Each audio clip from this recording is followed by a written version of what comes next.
Over the past few years, I've primarily been shooting with two lenses. My 24 to 70mm f2.8L and my 70 to 200mm f2.8L. But there's a third lens in the holy trinity of lenses, in the triumvirate of lenses that I have never had. And that is this 16 to 35mm f2.8L. I've rented it for the weekend, and let me tell you, I wish I had it in my camera bag full time. Welcome to Grant Takes Pictures. I'm Grant, and I take pictures.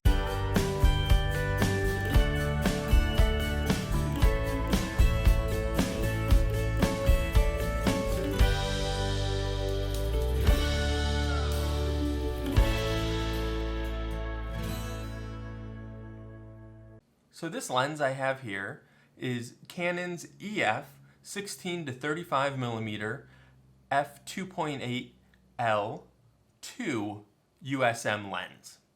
And it is a truly beautiful lens. Like all of Canon's L series lenses, it takes gorgeous pictures. It is solidly constructed.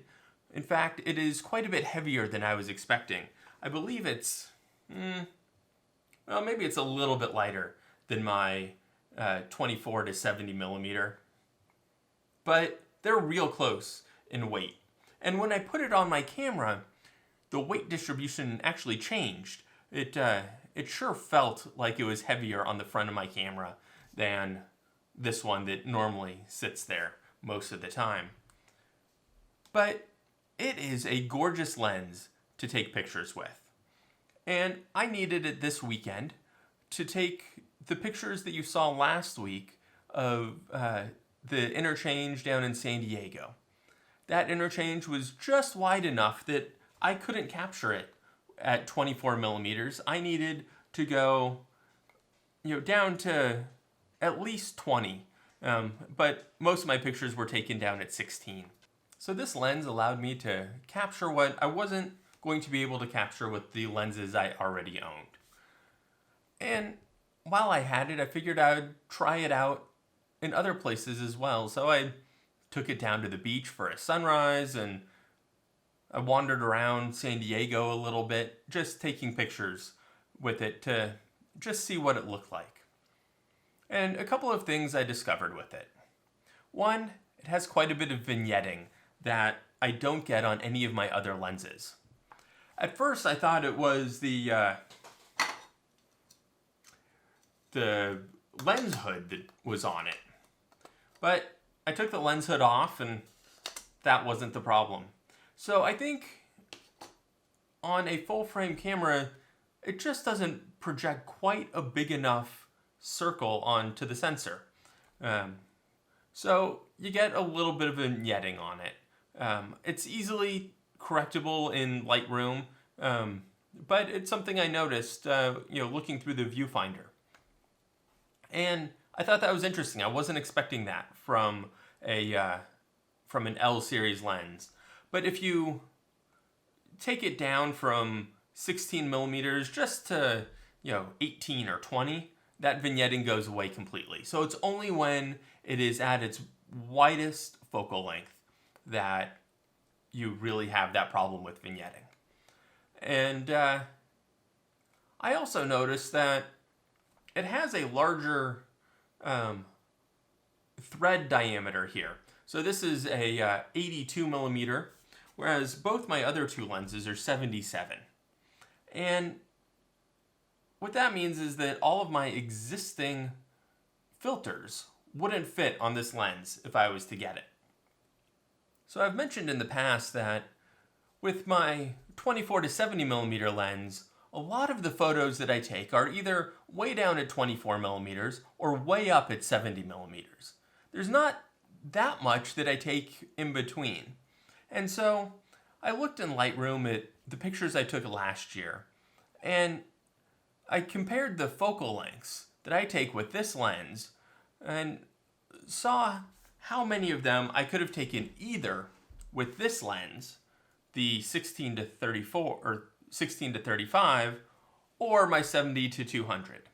So I really looked at every image that was within 24 to 35 millimeters or 70 millimeters, and I found that that was 80%, 80, of all of the images I took last year with this lens could have been covered by these two lenses instead. Now, I have a nifty 50 somewhere around here, that would fall nicely in between the 35 millimeter you can get from this lens and the 70 millimeter you can get from this lens. And I'm thinking, if I replaced my 24 to 70 with this 16 to 35, I started carrying my nifty 50 most of the time. All of a sudden, I can take all of the pictures I normally take with this lens, with this one, and I would have some extra width I could get out of this one. And every once in a while, this 24 to 70 just isn't wide enough. When I'm taking astrophotography shots, I really want something wider. When you bring this guy out, when you go down to 16 millimeters, instead of having a limit of 15 or 20 seconds before stars started to streak, I could push this all the way up to 30. And that extra 15 or 10 seconds, a full stop of extra light I would be able to capture with my camera without the stars streaking if I had this lens versus this one. So now I'm considering, do I sell this guy and replace it with one of these? I think I probably will at some point. Of course, I've been thinking about replacing this guy too. At some point, I'm going to replace him with a 100 to 400. Pretty soon, before you know it, all I'm going to have is either super zoomed in or super wide lenses and nothing in between. I might have to get myself a little bit nicer 50 millimeter and maybe even an 85. All of a sudden, I'm looking at getting a lot more gear just because I liked this one lens quite a bit. So we'll see what I do, but let me tell you, I really enjoyed shooting with this 16 to 35 millimeter EF f2.8 L2 USM lens. I rented this guy. I know I talked about how much I loved the customer service at lensrentals.com in a video a few months ago.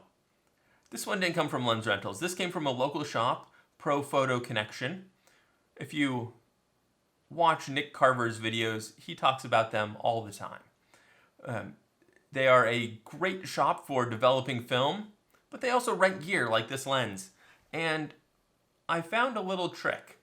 If you rent this on a Friday afternoon and return it by Monday morning, you only get charged one day because they're closed on Saturday and Sunday.